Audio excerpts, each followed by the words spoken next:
Let's talk Manchester United's first gentleman reflector on the Sun Online redemption. Manchester United won, Copenhagen 0. Mark Ogden.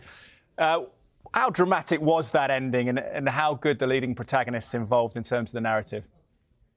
It was pretty dramatic, wasn't it? I mean, to concede a penalty 4 minutes into stoppage time when United were going to throw away the win they desperately needed. They had to win that game tonight to keep alive their Champions League hopes. So to concede a penalty and then have, Henrik Larsson's son, who was the next Man United player, take the penalty, and then for Onana to save it was just pure drama, because obviously Onana's had a difficult start to his time at United. He's had some mistakes in the games against Galatasaray and Bayern Munich. He made mistakes which cost United goals. So, his performances really have helped put United in the position they were in the Champions League. So the fact that he come and saved the penalty is fantastic for him.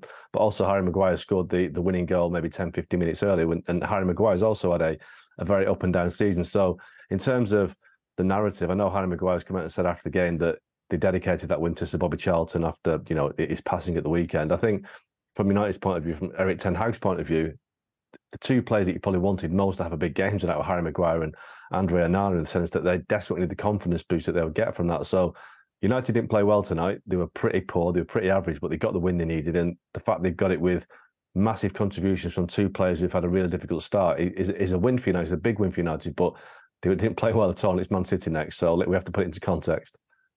What's your take on it? It says redemption there. Is the season up and running, 3 wins in a row, or do you feel that perhaps we have to have a little bit of caution given the nature of the performances?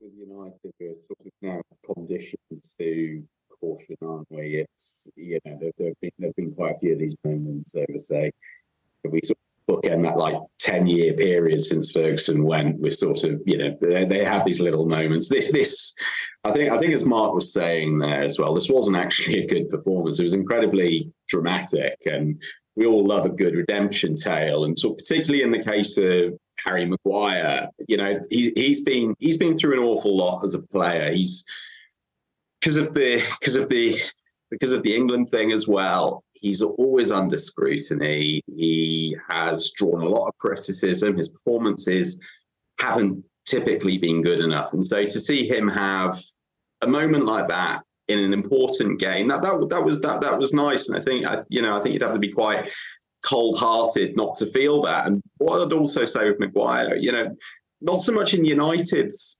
momentum, but in his own, it is starting to pick up. I mean, if you go back to, say, even the Palace game in the League Cup, I thought he was pretty good there. Likewise, Sheffield United, he was probably the best player on the pitch. He was good against Brentford. I mean, tonight of itself, he had a pretty horrible error in the first half, but then he's turned up and he scored what turned out to be the winning goal. So, it's nice. He's been through a very rough patch. He's, let's hope he stabilizes it and he can kind of go from strength to strength. As for United generally as a club, I'd be a bit apprehensive to talk about corners being turned, because again, that first half was, that was pretty dire. And I think I was watching the broadcast of it. Sort of Paul Scholes was almost sort of imploring Copenhagen to score anything to sort of spark a little bit of life into United, because that's how underwhelming they were. So, look, they've got a win. They've put a bit of life back into the Champions League campaign. They're still 8th in the Premier League, so it's an awful long way to go. Long way to go. Mark, do you expect Maguire to start against Manchester City? Can he handle Haaland? And if he does, I suppose the comeback's really on. Yeah, I mean, United haven't got many options. Obviously, Martinez is injured.